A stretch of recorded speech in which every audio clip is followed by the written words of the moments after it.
में कभी न कभी प्रश्न उठता होगा कि साधन से लाभ क्या होगा, क्यों इतनी मेहनत करें, किस किस नियम का पालन करें, जीवन तो चल ही रहा है।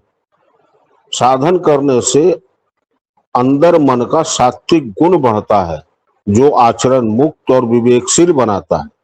परिणाम स्वरूप हम प्रेमी बनते हैं, जो जीवन को पूर्ण एवं आनंददायी बनाता है। वशिष्ठ जी की वाणी है, यदि एक व्यक्ति के प्रति भी कटुता है तो भगवत प्राप्ति त्रिकाल में भी संभव नहीं है। जो व्यक्ति से प्रेम नहीं करेगा वो भगवान से प्रेम कर ही नहीं सकता। बाबा भी अक्सर चार बातों पे जोर देते थे जिसके कारण प्रेम बढ़ता है। एक साथ भोजन करने से, एक दूसरे के यहाँ आने जाने से, एक दूसरे का हाल समाचार पूछने से, आपस में हंसी मजाक करने से। दूसरा क्या करेगा इसे नहीं देखकर हमें क्या करना है इस पर ध्यान देना चाहिए। भगवान से कुछ भी नहीं छिपा सकता। साथ में प्रशंसा की आदत भी डालनी चाहिए। यदि किसी ने छोटा या बड़ा कुछ भी अच्छा किया उसकी प्रशंसा अवश्य करनी चाहिए, क्योंकि जब हम प्रशंसा करते हैं तो अपने अहंकार के एक कड़ी को तोड़ने का काम करते हैं, जो हमें सहृदय और प्रेमी बनाता है। उपरोक्त नियमों का पालन करने से जीवन में आनंद वृद्धि होगी। साथ साथ लक्ष्मी नारायण उसका घर छोड़कर कभी कहीं नहीं जाते हैं। हम सभी नियम से साधन करें और अपने उत्तरदायित्वों का प्रेम पूर्वक निर्वहन करें। दोनों एक दूसरे का पूरक है, तभी साधन सार्थक होगा, जीवन भी उत्साही होगा। क्योंकि जब अपना पराया कोई होगा नहीं, समय बहुत कम है, अतः खुशी की खुशबू जितना संभव हो बिखेर देना चाहिए, जिससे जीवन भी जय युक्त बन जाएगा। सभी का मंगल हो, यही प्रार्थना करती हूँ। जय हो। नाम जप का बहुत महत्व बताया गया है। नाम जप से क्या होता है? एक तो निरंतर, जब हम इस कलयुग में वातावरण इतना दूषित है और वातावरण से दिमाग इतना दूषित है, क्यों नीचे की ओर ही जाता है, तो नीची बातें ही सोचता है। अगर श्वास श्वास में जप करने की आदत लग जाए तो एटलीस्ट जो बात जीवन में नहीं आना चाहिए उससे थोड़ी देर की दूरी तो बन जाती है। एक छोटी सी घटना है, पढ़ी थी मैंने। एक बच्चा था, बहुत गरीब था, वो भीख मांग अपना भिक्षाटन करके जीवन यापन करता।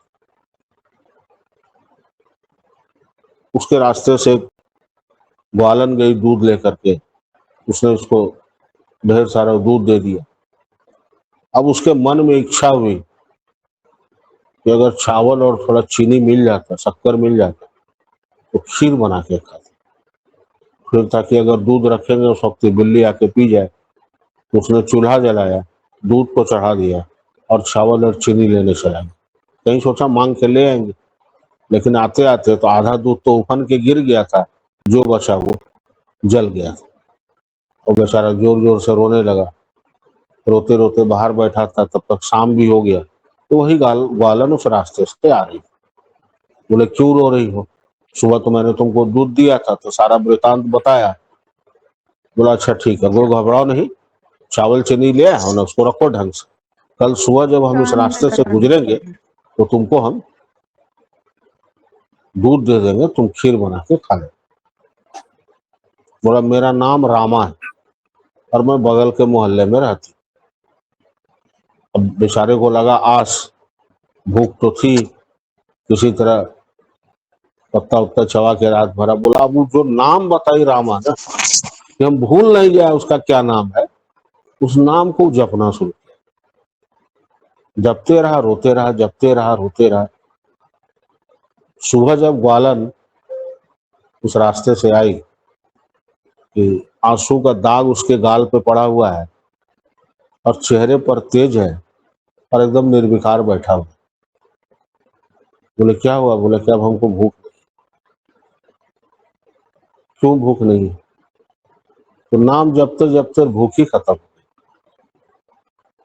रामा अपने मतलब के लिए जपा था कि हमको दूध मिल जाएगा, भगवान सोचे मेरे मतलब के लिए जपा है, संतुष्टि दे दी। तो सोचिए अगर हम लोग भी निरंतर नाम जप करें तो क्या संतुष्टि नहीं मिलेगी? तर्क बहुत है, क्वेश्चन बहुत करते हैं, कभी मनन करने का प्रयास नहीं। और ये सच्ची बात है कि जिस दिन मनन करने का प्रयास हो जाएगा, जिस दिन मनन करने की आदत हो जाएगी, सही स्थिति में संतुष्टि हो जाएगी, पूर्णता का बोध हो जाएगा, क्योंकि उनका नाम ही पूर्ण है। तो पूर्ण को जपिएगा तो आप भी पूर्ण है। भगवान का जो नाम जप है, जब नाम जप करने लगते हैं तो अपना स्वरूप ही आपको दे देते हैं। तो जब उनके स्वरूप में आ गए तो फिर बचा कुछ नहीं। मानसिक स्थिति उस जगह पहुंच जाती है जहां कुछ चाहिए नहीं होता है, वहां होता है कि जो है ले जाओ, मेरा कुछ नहीं।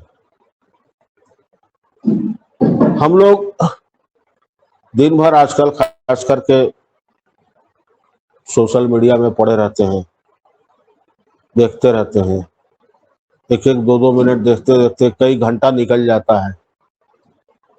और उस घंटे को यदि हम थोड़ा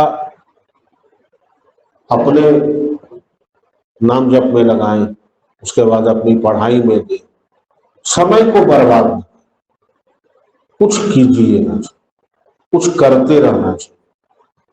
हमेशा रामायण भागवत गीता नहीं पढ़ सकते, लेकिन कुछ तो पढ़ ही सकते हैं, क्योंकि दिमाग का ये स्वभाव ही है कि यदि वो ऊपर नहीं जाएगा तो नीचे जाएगा ही, तो नीचे जाना ही है। इसलिए अपने आप को लगाए रखना होगा, उसमें डुबा देना होगा। खुसरो दरिया प्रेम का, वाकी उल्टी धार, जो डूबे सो तैर गया, जो बैठ गया सो पार। तो कहने का मतलब है कि जो डूबा सो उतर गया, वो पार हो गया। और एक बार जिसमें उतरने भर की जरूरत है, फिर प्रभु आपको अपना ही स्वरूप में समा ले गया। नाम जप का बहुत महत्व, नाम जप के बारे में कहा गया है मननात् त्रायते, जिसके मनन करने से ही त्राण मिल जाए, वो मंत्र है। किसी एक मंत्र को पकड़िए, जपते रहिए, जपते रहिए। इतना उनके दरवाजे पर घंटी बजाइए कि उनको उकटा के भी दरवाजा खोलना पड़े। एक दर्शन अगर मिल जाए तो कितना जन्म पार हो जाएगा कोई नहीं जानता। हम लोग करते नहीं है, इसलिए मिलता नहीं है। जो करता है वो बोलने लायक नहीं है। करना क्या है हम लोग, ये खुद निर्णय लेना होगा। ये संग सिर्फ इंटरटेनमेंट का जगह नहीं है, बीच बीच में बाहर संग होता है। ये उस जगह को समझने का मौका देते हैं कि देखो यहाँ तपस्या किए थे, यहाँ ये हो गया, तुम भी करोगे तो तुम भी ये हो जाओगे, ये समझाने का प्रयास करते हैं। हम लोग का मन गंदा इसलिए है कि वो बह नहीं रहा, वो स्थिर है, और स्थिर पानी गंदा ही है। हम लोग को बहता दरिया खुद भी निर्मल होना है, और जो पास में आए वो भी निर्मल हो जाए। हम लोग सरल इतने बने कि कहीं भी बैठ जाएं और व्यक्तित्व तो इतना ऊंचा रखे कि जब उठे तो कोई बैठा ना। ये दोनों काम यहां हो सकता है, बशर्ते नियम को पकड़कर चले। हर काम का एक नियम है, इसका भी एक नियम है। इस नियम से चलते रहिए, भगवान सबका कल्याण करेंगे। क्योंकि महाराज लिख के गए हैं, जब तक एक एक को तार नहीं दूंगा आता रहूंगा। और मेरा मानना है कि वृथा न जाए देव विश्व। दुनिया झूठा हो सकता है, मेरे महाराज का बात झूठा नहीं हो सकता। अब सबका कल्याण हो। जय गुरु। आज रुद्राभिषेक भी है, तो आप लोग वहीं से प्रणाम कीजिए। सबको आशीर्वाद देता हूँ और एक बार पुनः सबसे अनुरोध करता हूँ कि अमरकंटक के लिए अपना रजिस्ट्रेशन कराएं। अगस्त है, आ गया है, सितंबर 5-6 तारीख तक टिकट बनेगा। उसके पहले आप लोग, मेरा विनम्र अनुरोध है कि सब लोग अपना नाम भेज के, अमाउंट भेज के अपना रजिस्ट्रेशन करा दें। जय गुरु। श्री